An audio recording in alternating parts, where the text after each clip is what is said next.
Welcome to the Festival of Storytellers.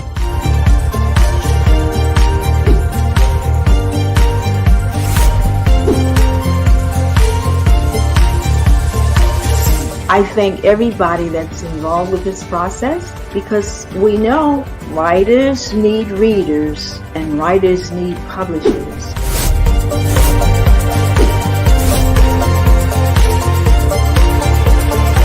Experience is not about the publisher, it is about us, the authors.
Hello, everyone. Welcome to the second day of the Festival of Storytellers. I hope you all are having fun getting a chance to see all the authors that are featured here from the comfort of your home. So I am Stephen D. as in David Sears, better known as Steve Sears. I'm the author of In the Beginning, A Consideration of Genesis.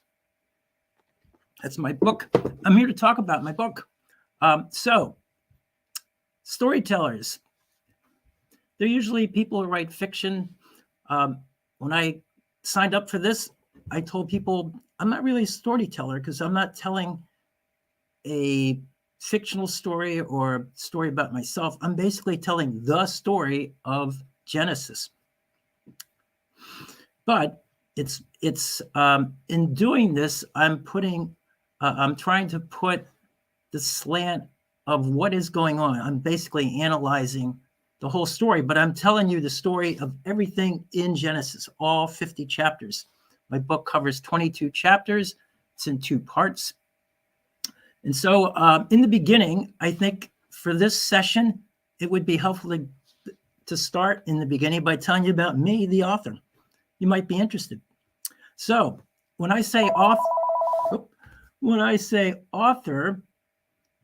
I'm not really that accurate because most of the people featured here in the festival have written multiple books. This is what they do, either as a major sideline or as a ongoing occupation. That's not the case with me.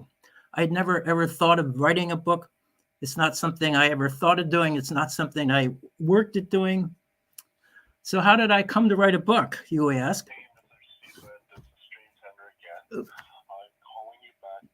Oh, excuse me. Got it. I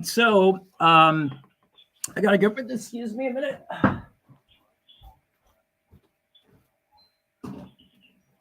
Sorry about that. Couldn't get my phone to turn off. So, how come I wrote a book? That's a great question. So, let me tell you about who I am. So, my name is Steve Sears. I was born and raised in Maryland. Lived in the same house for my entire childhood, high school. I grew up in the Presbyterian church.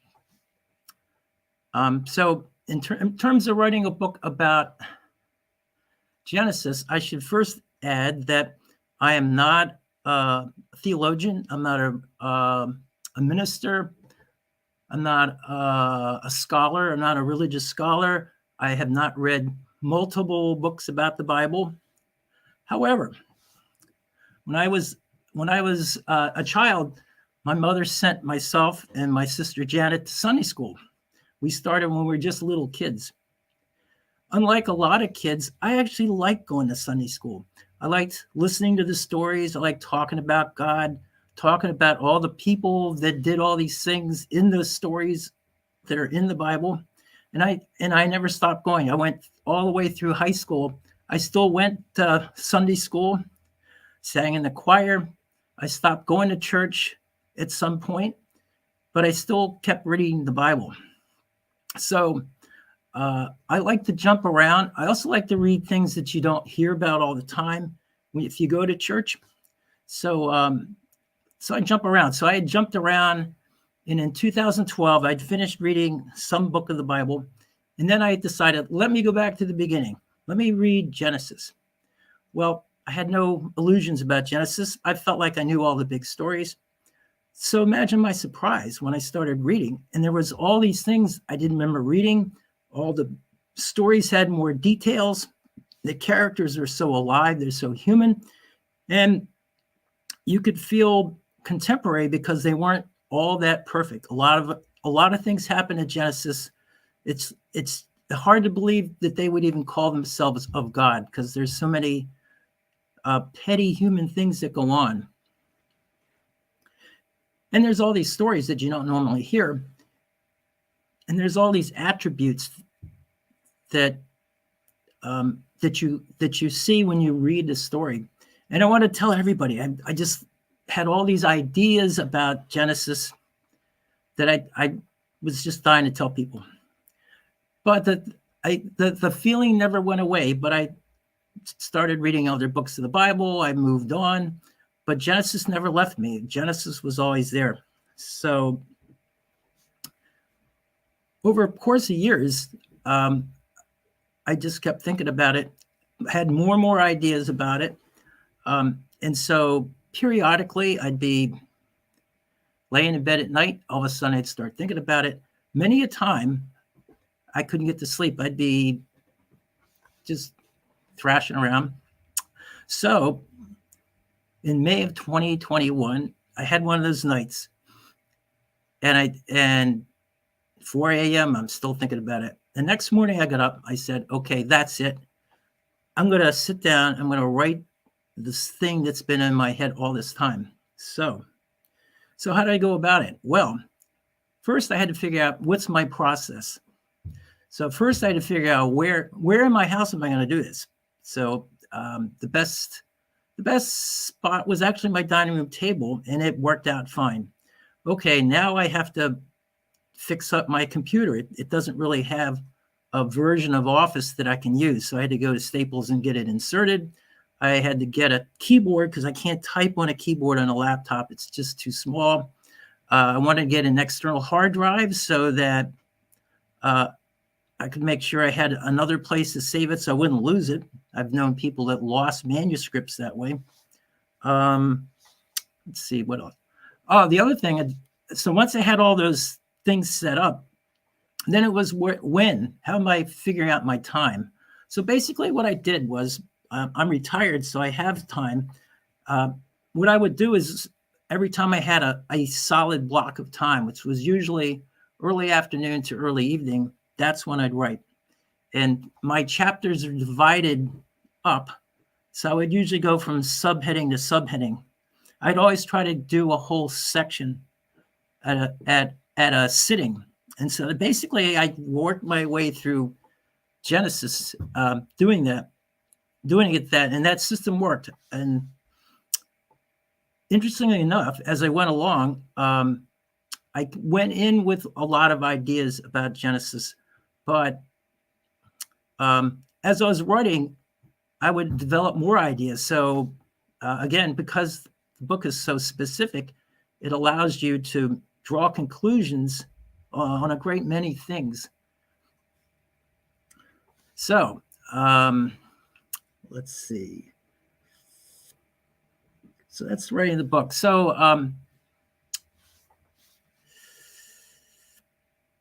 again, this is my slant on what's going on with Genesis. It's not a commentary.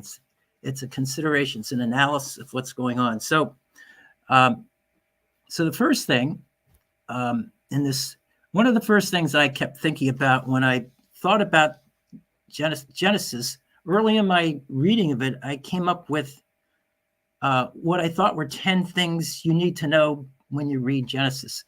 But I'd never written them down. But when I actually wrote them down, it turned out there were 12 of them. So I start the book by talking about those, and tomorrow I'm going to go through those. So I had that. So I start with that. But then in the preface, I talk about even though I'm not, thank you. Even though I'm not a scholar, I feel like because I've gone to Sunday school all these years, because I've read the Bible, because Genesis in particular has so much in it that that if you just read the book and closely consider what's there, you can draw a lot of conclusions. So I felt like that was an invalid experience. However, one of the things I point out in writing the book is that I was one of these kids in Sunday school. I was the kid raised his hand and said, yeah, but what about this? What about this? I had a bunch of those things. What about Adam? Why is he considered wrong just because he did one thing? Why did God put a tree there anyway? He was supposed to give him everything in Eden. Why is there this condition? Why is Eve considered wrong simply by doing something she thought was in Adam's best interest? Why is Cain's offering considered worse than Abel's? What's the difference? One had plants, one had animals. What's the difference? Why is one considered better than the other? It made no sense. There are a lot of those things that come up. I mean, why can Jacob be considered one of the patriarchs? He's one of the most despicable people you've ever met. So in writing my book, I considered some of those things. I looked at some of those things. And so also in writing this book, I have what I call conceits. So here's some of my conceits. So number one,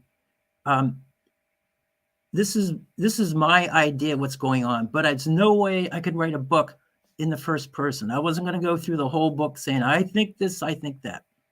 So there's no way I could have done that. So instead, I write in the first person plural. I write in we. So what I mean by we is, I mean me, the author, and you, the reader. So what I have in mind is we're going through this whole book as an exploration of what's going on with all these people, and what kind of conclusions can we draw from all the things that are described, all the details that are given. So the idea is we are going through this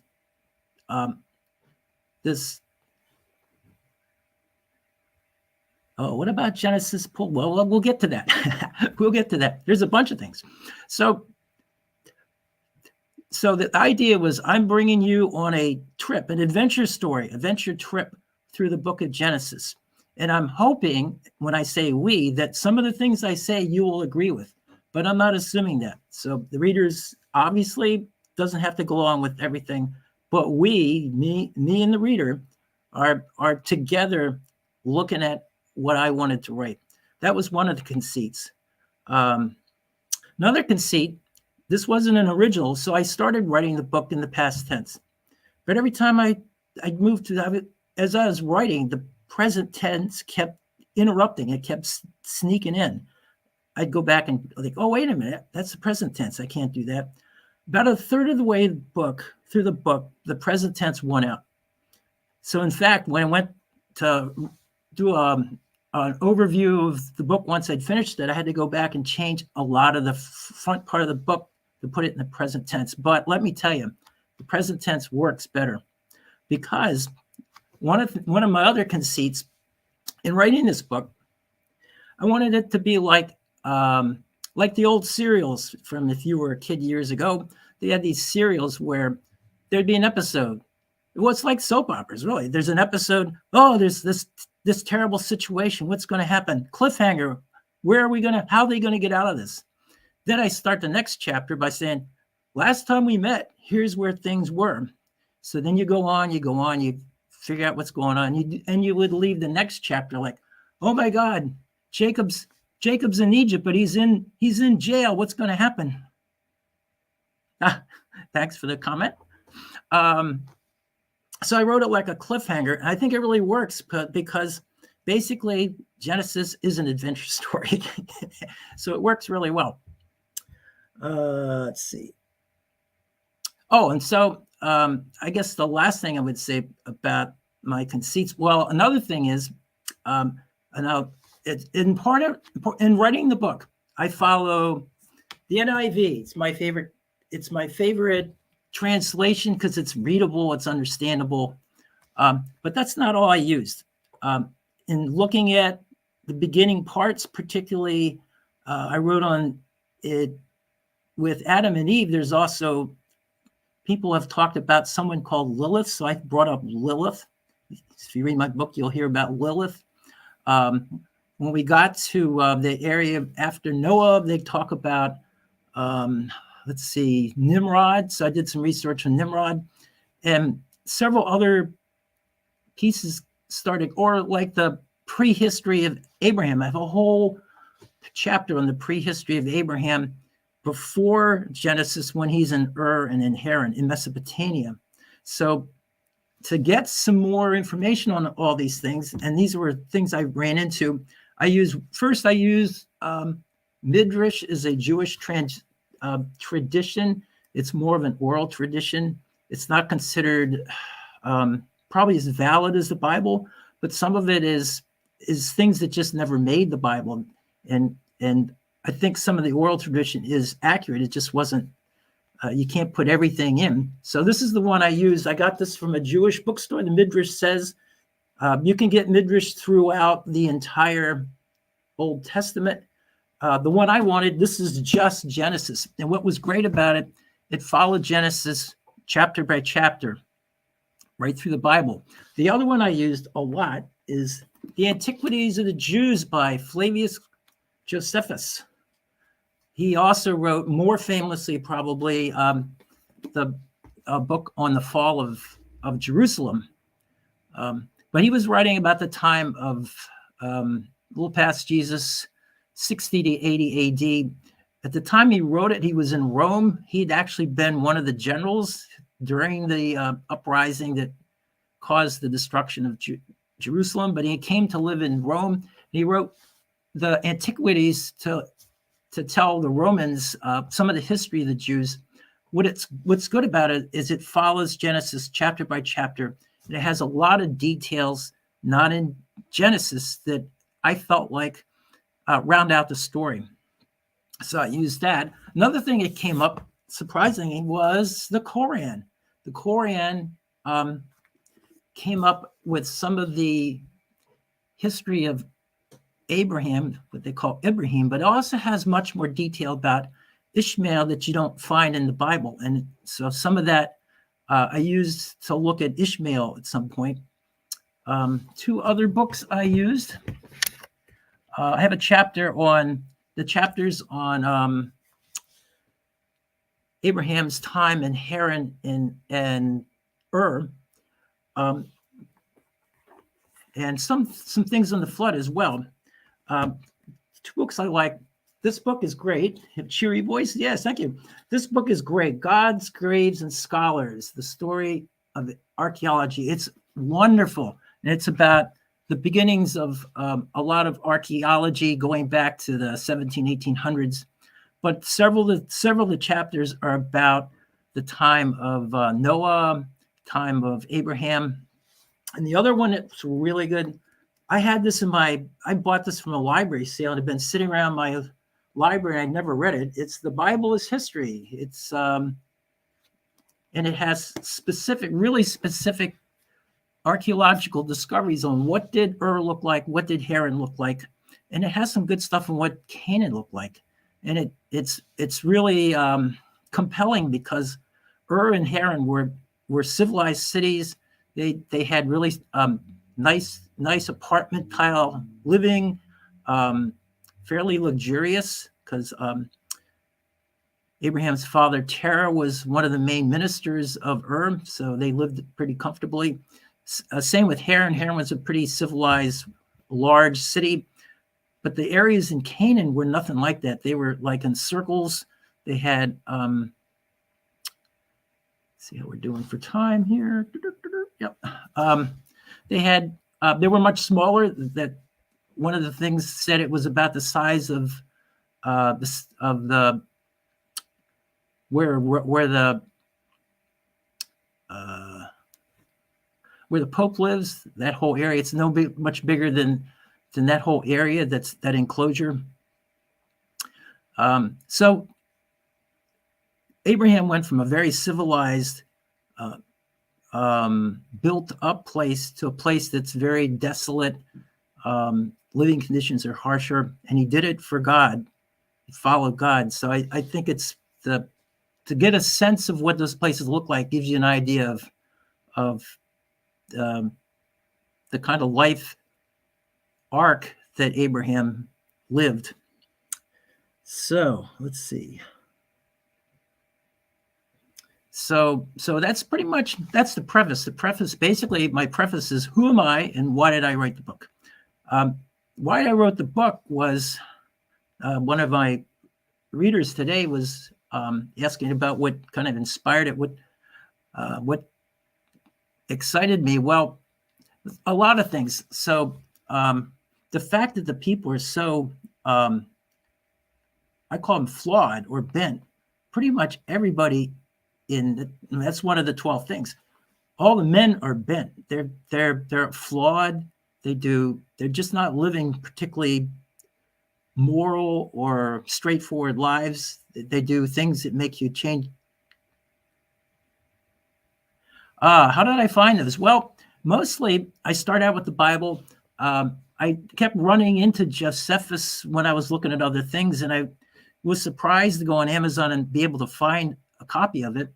I had run into the Midrash years and years ago because they had this whole backstory on Abraham. There's this whole thing where Nimrod, well, it's quite a long story, and so I try to highlight it. But the story's not just told in the Midrash, it's also told in Josephus. Some of it's even in the Quran. So some of it, it's a story about how Abraham was living in Ur. His father was a main minister of the king of Ur, who was Nimrod. Abraham did not agree to worship the gods of that city. He fell into disfavor. The story went that they ordered him to bow down. He refused to do it, so they put him in a furnace, and he came out alive. And so now Nimrod wanted to worship him. He said, no, you would be worshiping the God of all creation, not me. But he still ran into trouble, so he had to leave Ur and stopped in Haran and lived in Haran for a while. And when we meet him in Genesis, he's just left Haran. I argue in my book after his father Terah dies. Terah never stops believing in idols and idolaters. He never converts. But Abraham, being the person he is, sticks with him, I argue, until Terah dies. And then he leaves Haran at 75, and that's when we meet Abraham in the Bible. Let's see, where am I? Oh, so why did I write the book? So that's part of it. Also, yes, brim with wonderful stories. And a lot of those stories you've never heard because you're not going to hear them in church. I've read Genesis before, and I didn't remember reading any of them. There's all these great stories. There's, let's see, the ones, well, I'll tell you some of the ones that I was unfamiliar with. So Abraham leaves Haran. As soon as he gets to Canaan, there's a famine. So he goes to Egypt. He runs afoul of Pharaoh. So he comes back to Canaan. And as soon as he comes back, he and Lot decide that they need to separate. So they have to come to a, let's see how we're doing for time. Oh, okay. So they they have to they agree to separate. And what's Abraham do? He says, well, we could go to the right or left, you choose. Typical Abraham, you choose. Then after that, not too long after that, it's a long story, but these kings from up north come and take and battle the kings of Sodom and Gomorrah, and they not only do they defeat them in battle, but they take off prisoners, including Lot. So what does Abraham do? He does a rescue mission. It's like Entebbe. He actually gets some of his friends and some of his people that are living with him, and they go out and they at night they overrun the guys from the north, and they take back all the stuff they took and some of their people. And in doing this,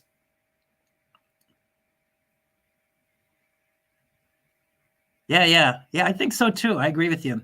I think a book club would have fun with this book. You could spend a lot of time because it's really long, because it covers everything. So when he comes back, he's got all this stuff. So the kings that lost go up to him saying, oh, take what you want. And he says, no, I refuse to take anything. All I'll take is what it costs my friends. All I want to do is recover your people. He refused to take anything, unlike how other people usually operate. There's a great story of, there's a great romance story between Rebecca and Isaac, how they meet. It's like something out of a Hallmark movie. There's this unbelievable, awful story about Dinah and the Shechemites. I'm going to talk about some of those in the later episodes of this. And there's this remarkable story of Judah and Tamar, which gives you the line going all the way to King David and Jesus. Without Judah and Tamar, there is no line. The line doesn't go through Jake. It doesn't go through Simeon or Levi or Reuben. It goes through Judah, and it doesn't go through Joseph either. So anyway, I'm almost out of time. My book is on Amazon and Barnes & Noble. I suggest buying it through Xulon, Xulon. It's the publisher. You can get the other ones, but I had some revisions made in there. Xulon has the revised one, but you can get the other one because, okay. Yeah, this is the book. In the beginning, I love the cover.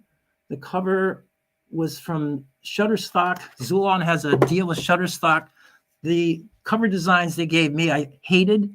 So I looked, this cover, it came from Shutterstock, and it's based on Judean desert.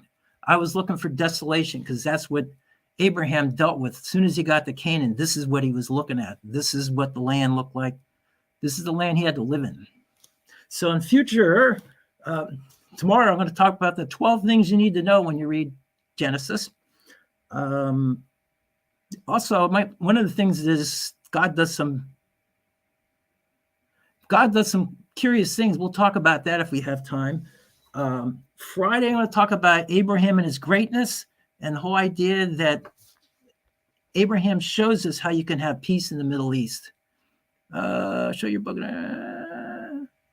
Yes, I did that. Next week, I want to talk about the sacrifice of Isaac, which I think is not a sacrifice. It's despicable, but religion makes it look good. And that leads to the story of Rebecca and Isaac, which is a wonderful story. I want to talk about Dinah and the Shechemites, which is one of the most horrible stories you'll ever hear. There's mutual detestable things done. Thursday next week, I want to talk about Judah and Tamar, which is a great story, and where it's placed. And the last one I talk about, one of the things I talk about in the book is what I call the three outsiders of Genesis. There's Ishmael, there's Esau, and there's Joseph. Genesis doesn't talk much about them, but they're really important because all three of them reconcile the people in their lives that have done them bad. They've done them bad, and they reconcile and they forgive, and that's huge. Good question. Am I planning to write more books? That's a good question. You know, the one book I'm thinking about writing, I want to write something on the other end of things, on Revelation, partly because it annoys me that I can't figure out what it is. But it would be a book similar to this one, and it's not going to be conventional. I want to look at what kinds of situations bring about apocalyptic writing. And it's mostly these horrible civilizations like the Assyrians, the Babylonians, Persians. And then when you got to John's time, it was the Romans, but they were all doing the same kind of thing. They were desolating your country. They were doing, like, treating your people horribly, like crucifying them. I think those kinds of civilizations wrecking the place you live inspires people to write apocalyptic writing, where you're basically saying someday there's going to be a retribution, and the people that tried to live a right life will be raised up. I want to look at the connections for that. And one of the other things that's interesting about Revelation is in Matthew, Mark, and Luke all have their own Revelation type stories. They're almost identical. In my Bible, anything that Jesus says is written in red. They're all in red, and they're all pretty similar, and they're similar to what John's writing about, which underlines the fact that these were all things that Jesus talked about in great detail while he was here. So yeah, I've got a lot of ideas for that, but it's a long way from getting written, let me tell you. But yeah, that's probably what I got cooking. But it would be a longer book, and it wouldn't be quite as tight. This book is really tight. See, so that's what's coming up. I'm looking forward to it. Fight them to watch your... Yeah. So tomorrow we're going to talk about the 12 things you need to know when reading. They were fun to write. I'm going to read Friday. I'll read some long passages I wrote about Abraham, because Abraham's probably the biggest motivation. Abraham is the North Star. He stands above everything else in Genesis. All these other petty people. And what we see is that pretty early on, we're losing this God-human relationship. And Abraham kind of rescues it. He keeps it going. And his example carries through all these other generations. So we go from Adam to Abraham to his son Isaac, to his son Jacob, to Joseph, and all the children of Jacob. So it goes to the third generation of Abraham, and it's still holding. And Abraham is a big reason why that is. And I always have a great time talking about writing about Abraham. I have a lot to say about it. I'm going to read some of the extended things I wrote about Abraham, but that's coming on Friday. This is Wednesday. So I hope you guys are enjoying the festival. I hope you're wrap up. Okay, yeah. So I will be coming back, I think, the same time tomorrow, and then I'll be back 2:00, I think, on Friday. So I hope you all come and see us. I hope you're enjoying the festival and seeing some of our other authors featured. This is a great opportunity for all us authors to have you see us in sort of almost like in person, in the comfort of your home. You're in the show, and everyone can see and hear you. Am I still in the show? Let's see. I should be wrapping up pretty soon here. Yes, you are. Oh, I'm still on. Okay, say goodbye. Oh, yeah. Well, goodbye for now, and I'll see you the same time tomorrow for more of the same.